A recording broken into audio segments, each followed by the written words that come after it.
மேல பிதாவே எங்களோடு பேசும், எங்களை உயிர்ப்பியும், தேவனுடைய ராஜ்யத்திற்கு நேராக நடத்தும். இயேசு கிறிஸ்து மூலம் ஜெபிக்கிறேன் ஜீவனுள்ள தகப்பனே. வியாதி வருவது நல்லது. ஏன்னா வியாதி வருவது நல்லதுன்னு சொல்றானேன்னு நினைக்கலாம். சயின்ஸின் அடிப்படையில் ஒரு மனுஷனுக்கு காய்ச்சல், அந்த ப்ரீ மோஷன் எல்லாம் போகணும்னு அந்த சயின்ஸ் சொல்கிறாங்க. யாரோ சொன்னது கேட்டிருக்கிறேன். ஆனால் கிறிஸ்துக்குள்ள வியாதி வருவது நம்மை ஆத்மாவை பரிசுத்தமாக. வியாதி என்பது தண்டனை. நீ குறிப்பிட்ட வளர்ச்சிக்கு மேலே நீ பரிசுத்தமாய் இயேசுவை போல மாறின பிறகு வருகிற வியாதிகள் தேவ நாமம் உங்கள் மூலமாய் மகிமைப்படும். வியாதி என்பது உன்னை இயேசுவை போல மாற்றுவதற்காக. ஆனால் தண்டனை. ஐயா, நான் ஒரு தடவை வியாதியிலிருந்து வெளியே வந்துட்டேன், மனம் திரும்பி பாவ மன்னிப்பின் நிச்சயத்தை பெற்று வெளியே வந்துட்டேன். திருப்பி வியாதி வருமா என்றால் கண்டிப்பாக வரும். யான்னு கேட்டால், அடுத்தால நீ இயேசுவை போல மாறுவதற்குண்டான அல்லது உன் மாமிசத்திலே சார்ந்திருக்கிற மாமிசத்தின் கிரியைகளை அழிப்பதற்காக தேவன் வியாதியை அனுப்புகிறார். தேவன் அனுப்புகிறார்னு அநேகர் கோபப்படுவாங்க. தேவன் அனுமதிக்கிறார். ஏன்னா தீர்க்கப்படுகிறது. உன்னுடைய நீ செய்த பாவமும் நீங்கள் முன்னோர்கள் செய்த பாவத்தின் பாவம் சாபமாகி 3ஆம் 4ஆம் தலைமுறை வரை விசாரிக்கப்படுகிறபடியினாலே அதனால் உண்டாகிற தண்டனை, அதனால் உண்டாகிற தீர்ப்பு, அந்த தீர்ப்பானது நமக்கு வியாதியை கொண்டு வரும். சிலர் பார்த்துருக்கேன், வியாதியே இல்லை, அவங்க முன்னோர்கள் அநேக பாவம் செய்திருக்கிறார்கள். வியாதியில் மட்டுமல்ல, பல கோணங்களிலே மனுஷனை சீர்படுத்துகிறார். பசியா போட்டு, அவமானத்தை கொடுத்து, நிந்தையை கொடுத்து, அல்லையா, பல கோணங்களிலே தேவன் இயேசுவை தன்னை போல மாற்றி பரலோக ராஜ்யத்திற்கு ஒரு மனிதனை தகுதிப்படுத்துகிறார். பாவம் இல்லாத மனுஷனே இல்லை. அப்போ நோய் இல்லாத மனுஷனே இருக்கணும்னு நினைக்கலாம். ஆனால் நோய் வழியாக மட்டும்தான் தேவன் மனுஷனை சீர்படுத்துகிறார் அல்ல. ஆனால் இதுதான் நமக்கு கொடுக்கப்படுகிற பயங்கரமான ஒரு சிலுவை. தன்னைத்தான் வெறுத்து சிலுவையை சுமக்காதவன் வேதம் சொல்லுது. அந்த தன்னைத்தான் வெறுக்கிற அந்த சுயத்தை வெறுக்கிறது தான், வெறுக்க வைக்குவது தான் இந்த உபத்திரம் என்ற சிலுவை. ஒரு அம்மா ஆண்டவர்கிட்ட போய் சொன்னாங்களாம், ஆண்டவரே ஐயா, எனக்கு நான் படுகிற உபத்திரவம், நான் வேதத்தில் வந்த பிறகு அதிகமான உபத்திரவத்தை சந்திக்கிறேன். இந்த சிலுவை எனக்கு பயங்கரமான வேதனையை கொடுக்கு, என்னால் சிலுவையை சுமக்க முடியல அப்படின்னு சொல்லி ஜெபம் பண்ணாங்களாம். ஆண்டவர் உடனே தரிசனத்தில் ஒரு ரூமுக்குள்ளே கூட்டிகிட்டு போய் உன் சிலுவையை ஒரு இடத்துல வச்சிருமா அப்படின்னு சொன்ன பிறகு உள்ளே போய் பார்க்காங்களாம். ஏகப்பட்ட சிலுவை, ஒரு 1000 சிலுவைக்கு மேலே இருக்கு. உடனே அந்த அம்மா, அந்த சிலுவையில் நீ எந்த சிலுவைனாலும் எடுத்துக்கம்மா அப்படின்னு ஆண்டவர் சொல்லிட்டார். தங்க சிலுவை இருக்குது, இரும்பு சிலுவை இருக்குது, வெள்ளி சிலுவை இருக்குது, ஈய சிலுவை இருக்குது, அப்படி அலலியா காரக்குனால் செய்யப்பட்ட சிலுவைகள் இருக்குது. இந்த அம்மா ஒவ்வொரு சிலுவையாக தூக்கி, ஒரு இரும்பு ஒரு சின்ன சிலுவை இருக்குது, அதை போய் தூக்கி பார்க்கும்போது அந்த அம்மா அசைக்க முடியலை. தங்க சிலுவையை போய் தூக்கி பார்க்க கொஞ்சம் தூக்குது, அதுக்கப்புறம் தூக்க முடியல வச்சுட்டு. இன்னும் மரக்கட்டை சிலுவையை போய் தூக்கி பார்த்து தோலில் வச்ச பிறகு தோல் அப்படியே அழுத்துது. இப்படி ஒவ்வொரு சிலுவையாக பார்த்துட்டு ஒரே ஒரு சிலுவையை மாத்திரம் எடுத்து தோலில் வச்சோன்னா அது இந்த சிலுவை போதும் ஆண்டவரே அப்படின்னு சொல்லுது. ஆண்டவர் சொன்னாராம், நீ கொண்டு வந்து வச்சிடலாமா, அந்த சிலுவை தான் நீ தூக்கி வச்சிருக்க, நீ வச்சிருக்கிறது உன் சிலுவை தான். உன் சிலுவையை நீ ஒன்னே தவிர, உனக்கு வர்ற உபத்திரவத்தை ஒன்னையே தவிர, உனக்கு வர்ற அவமானத்தை ஒன்னையே தவிர, உனக்கு வர அலலியா உலகத்தில் படுகிற உபத்திரவங்கள் ஒன்னையே தவிர வேற யாரும் அந்த சிலுவையை சுமந்து பரிசுத்தமாக முடியாது. சிலுவை ஏன் சுமக்கிறார்? சிலுவை இந்த உபத்திரம் ஏன் கொடுக்கிறாரு? அலலியா ஆளுகை செய்ய, தேவனுடைய ராஜ்யத்திற்குள் பிரவேசிக்க, இந்த பூமியில் சிலுவையை கொடுக்கும்போது என்ன செய்ய வேண்டும்? இந்த நோய்கள் வரும்போது, இந்த உபத்திரவங்கள் வரும்போது, நெருக்கங்கள் வரும்போது என்ன செய்ய வேண்டும்? அந்த நாம் செய்த எதனால அந்த நோய் வருது, எதனால உபத்திரவங்கள் வருது? எல்லாமே தேவனுடைய தண்டனையின் தீர்ப்பு. இது கொஞ்சம் வித்தியாசமான சத்தியம். எத்தனை பேருக்கு புரியுதுன்னு தெரியல. புரியாம உங்களுக்குள்ளே மனசுல ஏதோ இவர் தப்பா சொல்றாருன்னு நினைச்சுக்கிட்டு இருந்தீங்கன்னா நீங்க தான் பலவீனர். ஏதாவது புரியலைன்னா என்கிட்ட கேட்டுக்கிடலாம். இந்த அல்லேலூயா, இந்த நோய் ஏன் வருது, எதுக்கு வருது? தேவனுடைய தண்டனையின் தீர்ப்பு, தீர்ப்பின் தண்டனை. அது நீ செய்ததா இருக்கலாம், அல்லது உங்க முன்னோர்கள் செய்ததா இருக்கலாம். வியாதியை தேவன் கொடுக்கிறாரா? தீர்ப்பு தேவனுடையது. ஆனால் வியாதியை கொடுக்கிறதோ அல்லது உபத்திரத்தை கொடுக்கிறதோ பிசாசு.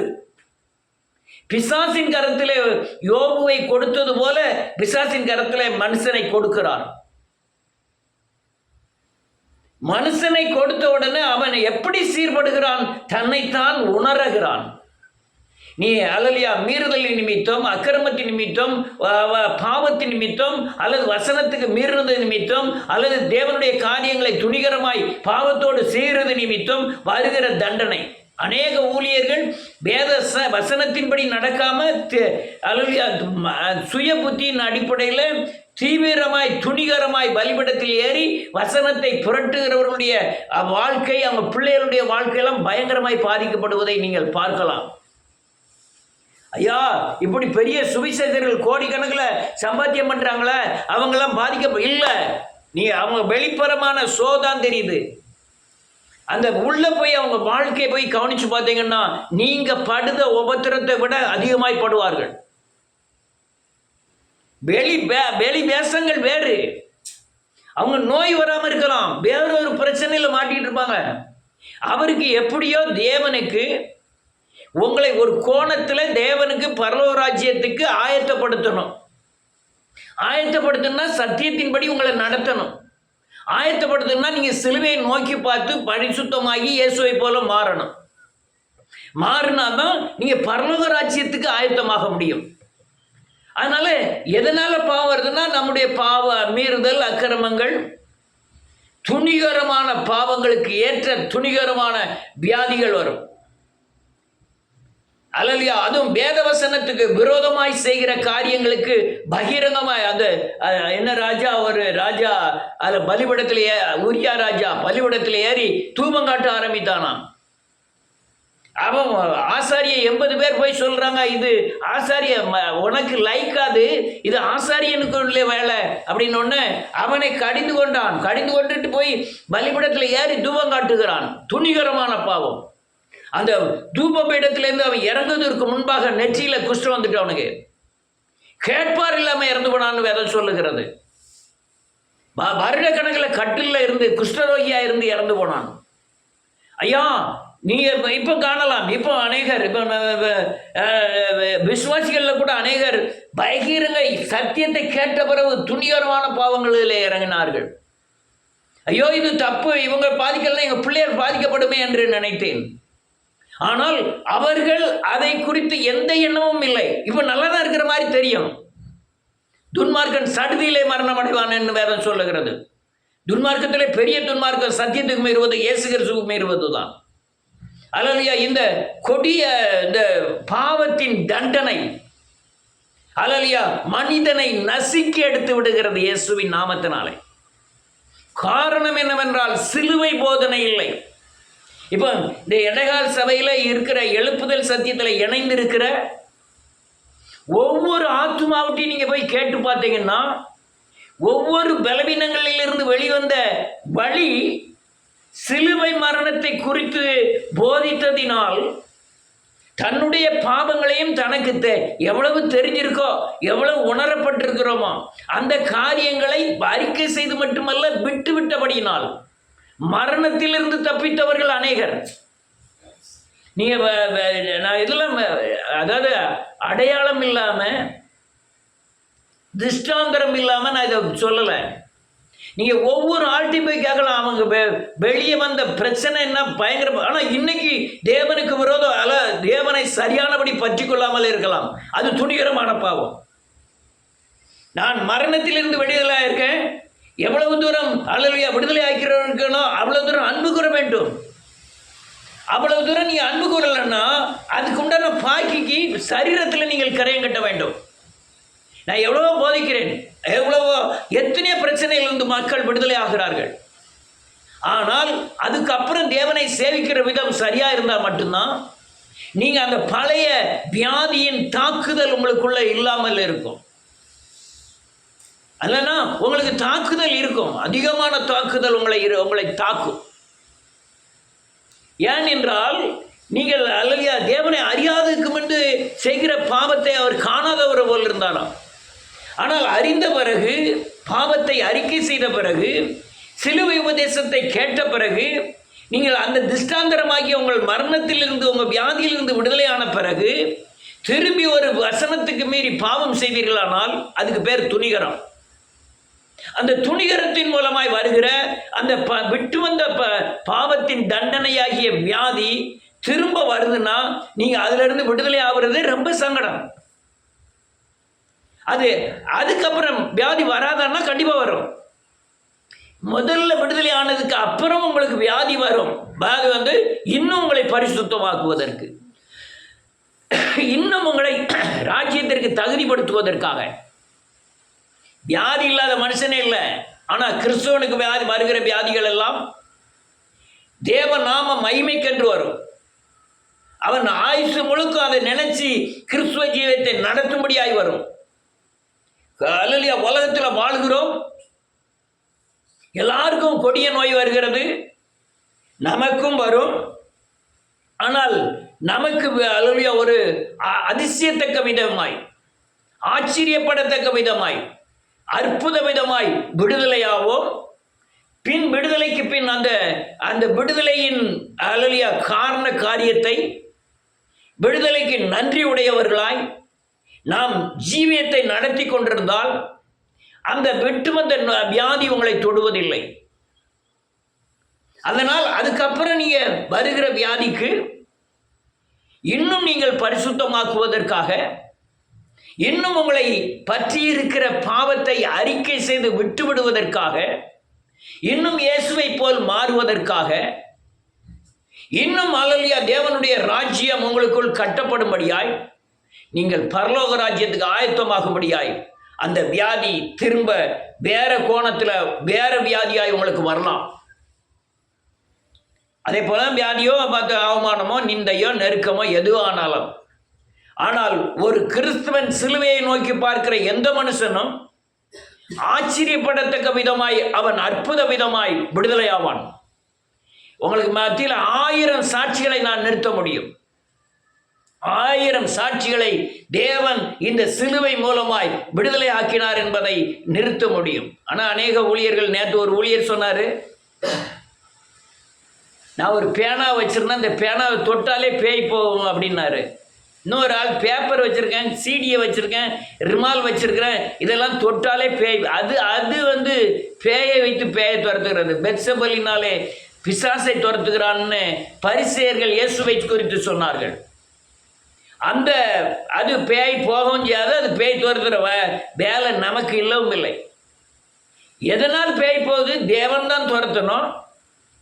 அவர்கள் அந்த வியாதியில இருக்கிறவர்கள், பிசாசின் போராட்டத்தில் இருக்கிறவர்கள், இந்த இயேசு என்னை சுகமாக்குவார் என்ற எண்ணம் இருந்தால் மட்டும்தான், அந்த தேவன் மேல வைக்கிற விசுவாசம் இருந்தால் மட்டும்தான், அல்லது அந்த அல்லேலூயா வேத வசனங்கள் மேல் வைக்கிற விசுவாசம் மட்டும்தான், வசனத்தின் மூலமா இயேசுவின் மேல் வைக்கிற விசுவாசம், அதுதான் உங்களை குணமாக்கும்.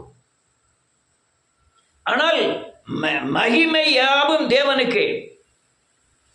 இப்படி இந்த முறைகளில், அல்லது நீங்கள் பரிசுத்தமாகி தேவனை ஜெபித்து துதித்து, தேவன் உங்கள் ஜெப நேரங்களிலே சிந்தையை தேவன் மேலே வைக்கும் பொழுது தேவ தொடுதலினாலே நீங்கள் சுகமாகிவிடக்கூடும்.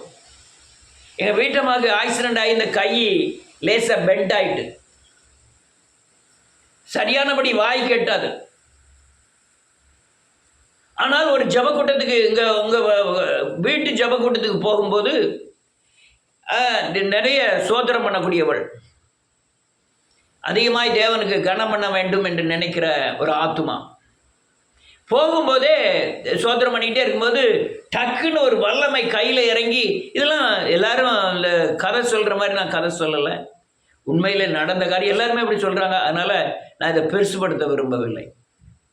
அப்படி தொடுதலின் மூலமாய் தேவன் அல்லேலூயா குணமாக்க வல்லமை உள்ளவன். அல்லது தேவன் உங்களை தொட வேண்டும். தேவனை நீங்கள் தொடணும். வைராக்கியமாய் உபாசம் இருந்து ஜெபம் பண்ணி அது அப்படி இருக்கும்போது தொடுவார். இல்லைன்னா தேவை கிருபையினாலே இரக்கத்தினாலே உங்க இருதயம் சீர்படும் போது அல்லது சீர்படுத்துவதற்காக ஏதோ ஒரு கோணத்தில் உங்களை தொடுவார்.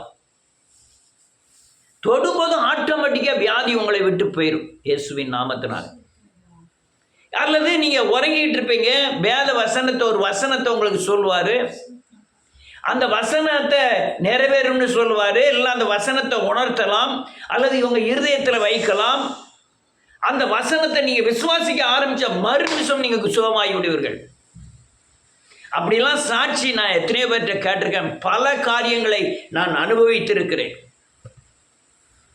அதே போல இப்படிதான் சுகம் கிடைக்கும். நான் அந்த உலகத்தில் வாழ்கிறோம், ஆதாமின் சந்ததி. இந்த பூமி அல்லேலூயா தேவனாலே சபிக்கப்பட்டிருக்கிறது. சாபம் நிறைந்த பூமியில வாழ்கிறதுனால இந்த தட்பவெட்ப நிலை, இந்த எல்லா அந்த மழை, இந்த காரியங்களினாலே உங்களுக்கு வியாதி வரலாம். ஆனாலும் உங்களுக்கு கொடுக்கிற தண்டனையின் மூலமாக தான் வியாதியே வரும், இல்லைன்னா வியாதி வராது. தண்டனை இப்போ நீங்கள் ஆப்கான், சஹாரா பாலைவனம் அங்கெல்லாம் போனீங்கன்னா ஒரு மரம் பார்க்க முடியாது, பயங்கர வெயில் அடிக்கும். அது அங்கே போய் நீங்கள் ஒரு நாள் இருந்தால் கூட உங்களுக்கு வியாதி வந்துடும்.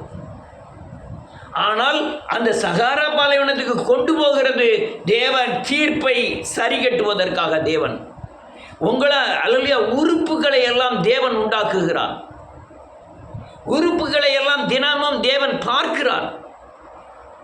ஆனால் இந்த உறுப்புகளை எல்லாம் உண்டாக்கினவர் பராமரிக்கிறார், பாதுகாக்கிறார், அணு தினமும் காண்கிறார். உங்க உறுப்பை பூராமே. உறுப்புல ஒரு வியாதி வருதுன்னா தேவனுக்கு தெரியாம வர்றதில்லை. எனக்கு நாம் அதிசயத்தக்க விதமாய் உருவாக்கப்பட்ட முத்திரை மோதிரம், நமக்குள்ள இருக்கிற அதிசயங்கள் இந்த உலகம் காணாது, அந்த அதிசயங்கள் இருக்கிறது. நமக்குள்ள இருக்கிற நரம்பின் நீளம் இங்கிருந்து பாம்பே வரையும் போகும், பல கிலோமீட்டர் போகும். அந்த அளவுக்கு உடம்பில் நரம்புகளினாலே இணைக்கப்பட்டிருக்கிறது. பல கோடி செல்கள் இருக்கிறது. ரத்தத்தில் ஏகப்பட்ட கோடிக்கணக்கில் செல்லால் ஆன மனுஷன் தான். நான் பெரிய சயின்ஸ் படித்ததில் அதை இங்கே கேட்டது தான். ஆனால் இவைகளை பூரா ஏக்குறது தேவன். இந்த ஏக்குகிறதுல எங்கேயோ ஒரு மிஸ்டேக் வர்றதுக்கு முந்தி வர வேண்டுமானால் சும்மா தேவன்கிட்ட அநீதி இல்லை, அவர்கிட்ட கொஞ்சம் மேலும் இருள் இல்லை, அநியாயம் இல்லை, யாரையும் பொல்லாங்காய் அவர் தண்டிக்கிறவரும் அல்ல. அப்போ ஏன் வியாதி வருகிறது? எல்லாத்தையும் பராமரிக்கிறவர் தானே அப்படின்னு சொல்ல போனால், நமக்கு கொடுக்கிற அல்லேலூயா முன்னோர் செய்த பாவத்தின் சாபத்தின் தண்டனையை நம்மிடத்தில் வாங்கும் பொழுது பிசாசின் கையில் ஒப்பு கொடுக்கிறார். நீங்க யாரா இருந்தாலும் மனம் திரும்பினீங்கன்னா சிலுவையில் போய் உங்க பாவங்களை அறிக்கை செய்து விட்டுவிட்டால் இரக்கம் பெறுவீர்கள். ஆனால் நீங்கள் அறிக்கை செய்து பாவம் செய்தால் நீங்கள் துணிகரமான பாவத்துக்கு உட்படுகிறீர்கள். தேவன்ட்டு அநேக காரியங்கள் உண்டு. பொருத்தனை பண்ணி நீ செலுத்தாதிருந்தால் நீ பொருத்தனை பண்ணாமல் இருப்பது நல்லதுன்னு ஆண்டவர் சொல்லுகிறார். இப்படி பல காரியங்கள் நீ அறிக்கை செய்து அல்லேலூயா விட்டுவிடாமல் இருப்பதை காட்டிலும் நீ அறிக்கை செய்யாமல் அந்த பழைய நோயிலே இருப்பது நல்லது. நீங்க அறிக்கை செய்து விட்ட பிறகு உங்களுக்கு வியாதி வறுமையானால் அது டபுள் மடங்காக உங்களுக்கு வியாதி வரும். அல்லேலூயா. நிறைய காரியங்கள். ஆனால் அப்போ கிறிஸ்துவனுக்கு வியாதி வரலையா? கண்டிப்பாக வரும். கண்டிப்பாக அவர் எல்லாருக்கும் பரிசுத்தம் என்பது எல்லாருக்கும் தேவை. பரலோக ராஜ்யம் தகுதிப்பட இந்த ஆவியாத்மா சரீரத்தை தேவன் பரிசுத்தமாக்க வேண்டியது அவசியம். ஆத்மாவை பரிசுத்தமாக்குவதற்காக சரீரத்தை மாம்சத்தை அவர் பிசாசின் கையில் கொடுக்கிறார். அப்போ தான் ஆத்மா பரிசுத்தமாகிறது, ஆவி பரிசுத்தமாகிறது. உன்னுடைய ஆவியில் மனித ஆவி இருக்கும். அந்த ஆவியை நீக்கி பரிசுத்த ஆவியின் ஆளுகைக்கு உட்பட உன் சரீரத்தை பிசாசின் கையில் ஒப்பு கொடுக்க வேண்டியதாக இருக்கிறது. ஒரே வழி சிலுவை உபதேசம், ஒரே வழி அல்லேலூயா இரத்தம், ஒரே வழி தேவன் எனக்காய் தண்டிக்கப்பட்டான், ஒரே வழி உண்மைத்தன்மை, ஒரே வழி பரிசுத்தத்தின் வாஞ்சித்தல், ஒரே வழி வேதவசனத்தின்படி நடக்க தன்னை ஒப்பு கொடுத்தல். இதெல்லாம் இருந்ததுன்னா இந்த உலகத்தில் எவ்வளோ பெரிய பாவம் வந்தாலும், நீங்கள் எவ்வளோ பெரிய வியாதி வந்தாலும் தப்பித்து கொள்ளலாம். ஒரு வசனத்தை வார்த்தையை அனுப்பி சுகமாக்குகிறார். ஒரு வசனத்தை வாசிப்போம். மத்தேயு எழுதின சுவிசேஷம், இங்கே ஒருத்தரும் இல்லை, இங்கே செல்லில் தான் வாசிக்கணும்.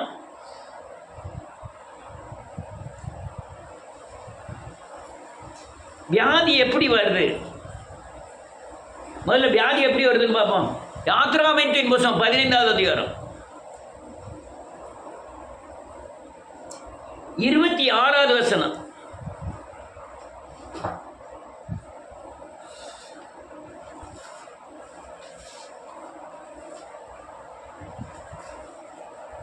வாசிக்கலாம் டக்குனு.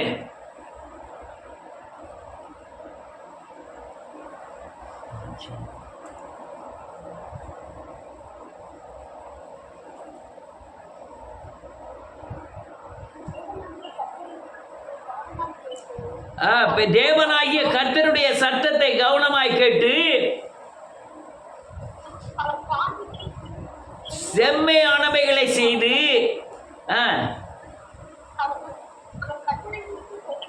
செவி கொடுத்து அவருடைய நியமங்கள் யாவையும் கைக்கொண்டால் நான் எகிப்தியருக்கு வரப்பண்ணின வியாதிகளில் ஒன்றையும் வரப்பண்ண உனக்கு வரப்பண்ணேன். நானே உன் பரிகாரியான கர்த்தர் என்றார். அல்லேலூயா. அவர் வார்த்தை வேதவசனத்தை கவனமாக செவிசாய்க்கணும். அவருடைய நீதி நியாயங்களின்படி நடக்கணும். நடந்தா எகிப்து அடிமைத்தன வீடாகிய நீ இந்திய அல்லேலூயா ரட்சிக்கப்படுவதற்கு முன்பாக இருந்த காலத்தில் உள்ள வியாதி ஒன்றுமே உன்னை தொடுவதில்லை. நான் சொல்லல, தேவனுடைய வாக்கு சொல்லுகிறது. அநேகர் வேதவசனத்தை கேட்குறோம், மீறுகிறோம். அதுக்கப்புறம் பிள்ளைகளுக்கு சங்கடம், பொண்டாட்டிக்கு சங்கடம், நோய் வியாதி வந்துட்டு அங்கே வியாதி வந்துட்டுன்னு நம்ம முழிச்சுக்கிட்டு இருக்கோம். நேக நேரம் சொல்லுவேன், எங்கள் தாத்தா ஊக்காட்டு ஜமீனில் இருந்தார். ஊக்காடு எத்தனை பேருக்கு தெரியுதில்லை. அநேக ஜமீன், ராமநாதபுரம் ஜமீன், சொக்கப்பட்டி ஜமீன் அப்படின்னு வரிசையாக ஜமீன் ரொம்ப இருந்தது. இந்த ஊக்காட்டு ஜமீனில் இருக்கும்போது பல கொலைகளுக்கு உண்டான அல்லேலூயா இது திருப்பி கொடுக்கும்போது ஏகப்பட்ட வயக்காடுகளை கொடுத்தார்கள், வீடுகளை கொடுத்தாங்க, இடங்களை கொடுத்தான். அந்த அரண்மனையில் இருக்கிறவன் கடைசியில் சாபத்தின் தண்டனை எப்படி முடிஞ்சது தெரியுமா? எங்கள் தாய் மாமா ஒரே மகன் தான் அவருக்கு. அந்த தாமிரவணி ஆற்றுல போய் குளிக்க போனவர் திரும்பியே வரல, தண்ணி அடிச்சுட்டு போயிட்டு. எங்கள் அண்ணன் எல்லாத்துக்கும் மூத்தவன் 15 வருஷம் படுக்கையில் இருந்தான், தண்டனை. ஆனால் ரட்சிக்கப்பட்டார்கள். என் அம்மா ரட்சிக்கப்பட்டது. இந்த சிலுவை உபதேசத்தை சரியாக போதிக்காமல் இருந்துட்டாங்க. எனக்கு அந்த காரியம்தான் எங்கள் அண்ணனையும் எங்கள் அம்மாவையும் இழக்கக்கூடிய சூழ்நிலை வந்தது. சிலுவை உபதேசம் இருக்குது, இது தண்டனை தேவன் ஏற்றுக்கொண்டார், அந்த இரத்தம் என்னை பரிசுத்தமாக்கும், நான் வசனத்தை விசுவாசித்தால், இயேசுவை விசுவாசித்தால் விடுதலை ஆகுங்கிற சொல்லி கொடுக்கல. அல்லேலூயா. அங்கே போதிக்கிறத அல்லேலூயா கேள்வி கேட்கறதுக்கு மட்டும்தான் போனாங்களே தவிர நடைமுறைப்படுத்தணும்னு சொல்லி தரல. சொல்லித்தராதனால இவங்க நடைமுறைப்படுத்தலை, 2 பேரும் அவுட்டு. நீங்கள் வியாதியின் அல்லேலூயா உச்சம் பெரிய காரியம் கிடையாது. நீங்கள் இயேசு குணமாக்கின அநேக வியாதிகளை பார்த்தீங்கன்னா எப்போ நேரம் கணக்கடாக இயேசு குணமாக்கின அநேக வியாதிகளை பார்த்தீங்கன்னா இன்னைக்கு சயின்ஸ் முறைப்படி எந்த டாக்டராலையும் சுகமாக்க முடியாது. பிறவி சப்பானியை, பிறவி குருடனை, அல்லேலூயா, பிறவி குஷ்டரோகியை, அல்லேலூயா, நன்றியோடு கூட துதிக்கிறேன், பெரும்பாடுள்ள ஸ்திரீகளை, மரித்தோரை, இதெல்லாம் தேவன் செய்தார். இது யார் செய்தார்னா, நீ உன் பாவம் மன்னிக்கப்பட்டது, எழுந்து நட என்று சொன்னார். இந்த பாவம் மன்னிக்கப்பட்டதுன்னா உங்க வியாதி தீந்துரும்.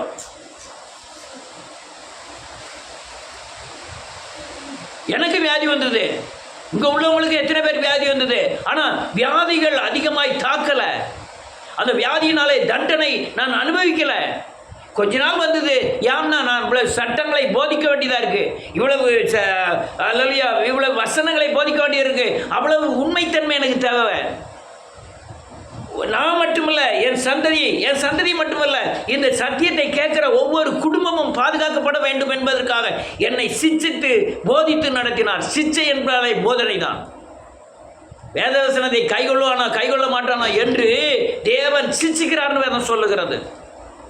சிச்சித்து போதிக்கிற மனுஷன் பாக்கியவான். நான் சிச்சிக்கப்பட்டேன், போதிக்கிறேன். எத்தனையோ வியாதி வந்தது. 5 உறுப்புகள் ராஜ உறுப்புகள், அந்த 5 உறுப்புலையுமே பிரச்சனை வந்தது. 5 உறுப்புல 3 உறுப்புல பிரச்சனை வந்தது. 3 உறுப்புமே பிசாசினால் தொடப்பட்டது.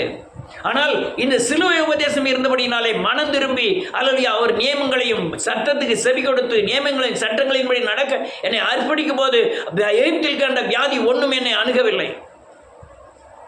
இன்னொரு எப்படி வியாதி வருதுன்னு பார்ப்போம். டக்கு டக்குன்னு வாசிப்போம், நேரம் ஆகிட்டு.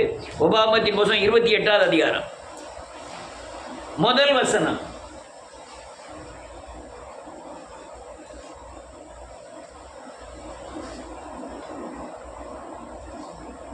வாசிக்கலாம். 28,000 முதல் வசனம் இல்லை, நினைவு வாசிக்கலாம். 13, 14 இல்லை 15. 28,000 15வது வசனம் வாசிக்கலாம்.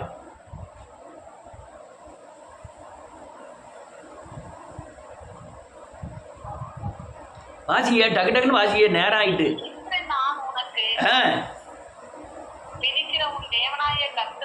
ஆமென். கட்டளையின்படியும் நடக்க போவாயாகில்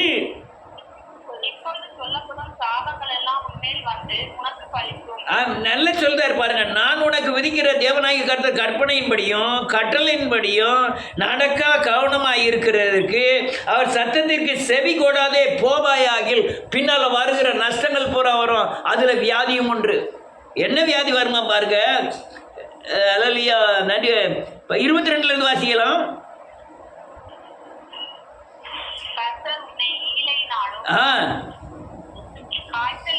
ஆமென். உஷ்ணத்தினாலும், ஆமென், வறட்சினாலும், கற்காயினாலும்,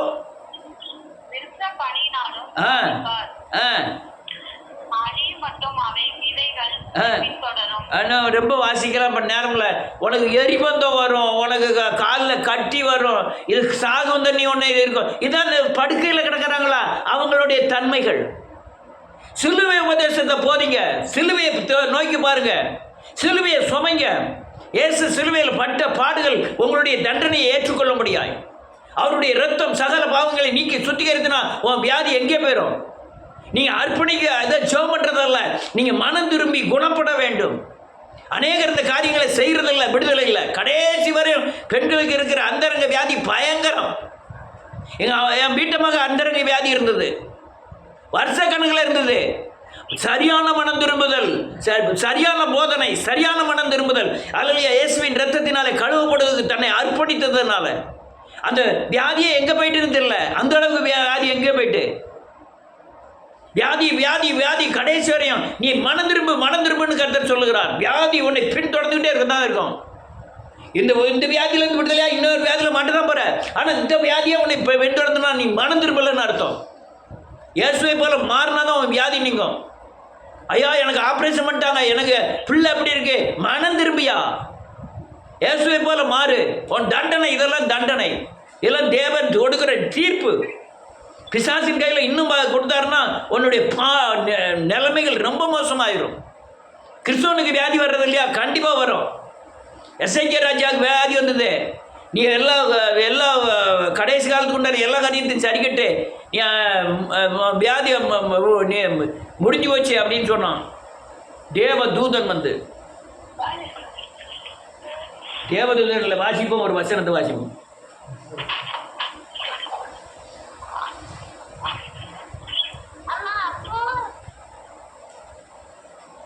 2 ராஜாக்களின் புத்தகம் 20வது அதிகாரம் முதல் வசனம் வாசிக்க. யாராவது ஒரு ஆள் வாசிக்க.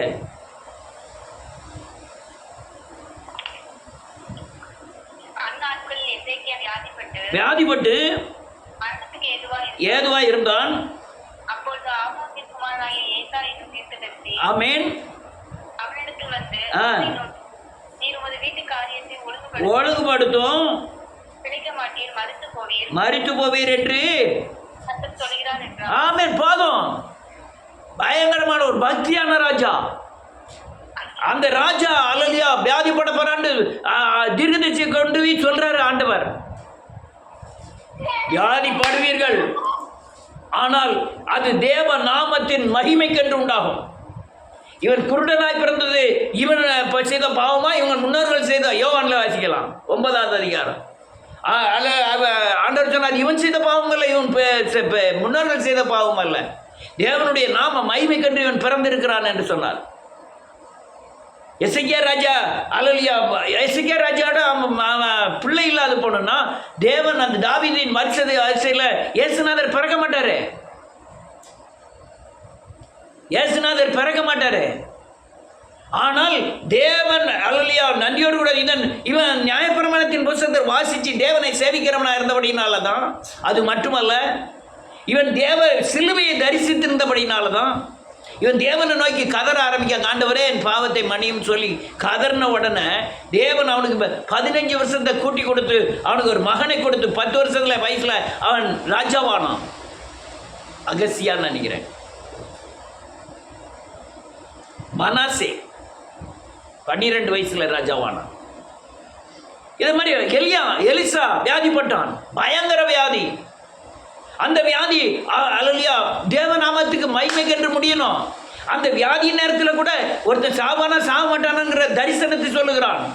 ஆனால் போய் அடக்கம் பண்ணப்படும்போது பல வருஷத்துக்கு முந்தி அந்த அடக்க கல்லறையில் இன்னொருத்தனுடைய எலும்பு இருந்தது. இவனுடைய பாடி பட்ட உடனே அவன் உயிர் பெற்றான். தேவநாம மகிமைக்கென்று அல்லேலூயா வியாதி. எப்பா பிரார்த்தித்து வியாதிப்பட்டான். அப்ப பவுல் சொல்றான், அவனோடு கூட என்னையும் தேவன் பலப்படுத்தினார், என் வியாதியிலிருந்து தேவன் நீக்கினார். இறக்கம். நீங்க சிலுவையை நோக்கி பார்க்காம, சிலுவை சும்மா அழுது வெளிவேஷமா மனம் திரும்புதல் இல்லை, உள்ளான மனுஷன்ல சரியான மனம் திரும்புதல் இல்லைன்னா அல்லேலூயா உங்களோட வியாதி போவதில்லை. அப்படியே போன பிறகு நீங்க அறிக்கை செய்த திரும்ப செஞ்சீங்கன்னா அந்த வியாதி திரும்ப வரும். திரும்ப உங்களை விட்டு நீங்கவே செய்யாதே. நீங்க யாமி நீங்க அதுனா முதல்ல ஜெபம் இருந்த இருதயத்தின் பக்குவம் அடுத்தால வராது. இது கடையில் போய் ரூபா கொடுத்து சாமான் வாங்குற காரியம் இல்லை. மனதை இருதயத்தை கொடுக்கிற விஷயங்கள், உன் மனதை பூர்ணமாய் தேவனை சார்ந்து கொள்ளுகிற விஷயங்கள். அதனால நீங்க எந்த அளவுக்கு அறிக்கை செய்கிறீங்களோ அந்த அளவுக்கு தான் நீங்க விடுதலையாக முடியும். இல்லைன்னா விடுதலையாக முடியாது. அநேகர் அல்லேலூயா நிறைய பேர் நான் ஜெபம் பண்ணியிருக்கேன். சும்மா நான் அதை பற்றி நினைக்கிறதே இல்லை. ஆண்டவரே இந்த வியாதியை நீக்கும்னு சொல்லி ஜெபம் பண்ணிட்டு வருவேன். வீட்டுக்கு வரதுக்குள்ளே எனக்கு ஃபோன் பண்ணி சொல்லுவாங்க, அந்த வியாதி என்னை விட்டு போயிட்டுன்னு சொல்லியிருக்காங்க. எத்தனையோ பேர் அல்லேலூயா, எத்தனையோ பேர் கொடிய வியாதிக்கெல்லாம் ஜெபம் பண்ணிட்டு வந்திருக்கேன். கொஞ்சம் நாள் கழிச்சு சொன்னேன், 3 மாதம் 4 மாதம் 6 மாதம் அவங்க இருதயம் பக்கப்பட்டு தேவனை சார்ந்து கொண்டனேன். அவங்க என்கிட்ட கூப்பிட்டு சாட்சி சொல்லியிருக்காங்க, பிரதர் நீங்கள் அன்னைக்கு வந்து ஜெபம் பண்ணிட்டு போனீங்களா, என்கிட்ட இருந்த ஆஸ்மா வியாதி சுகமாயிட்டு, என்னுடைய பயங்கரமான வியாதி என்னை விட்டு போயிட்டு, கர்த்தருக்கு ஸ்தோத்திரம் அப்படின்னு சொல்லியிருக்காங்க. காரணம் நான் அல்ல, அவர்கள் தேவனுக்கு தன் இருதயத்தை பூரணமாய் அர்ப்பணித்ததுனால தான். நீ எந்த சூழலிலிருந்து விடுதலை ஆகலாம், நீ எந்த வியாதியிலிருந்து விடுதலை ஆகலாம். உங்க இருதயம் தான் கணக்கு. உங்க இருதயம் தேவனை நோக்கி இருக்கிறதாக தான் கணக்கு. அப்படி இருந்தால் பூரணமாய் நீங்கள் விடுதலை ஆவீர்கள்.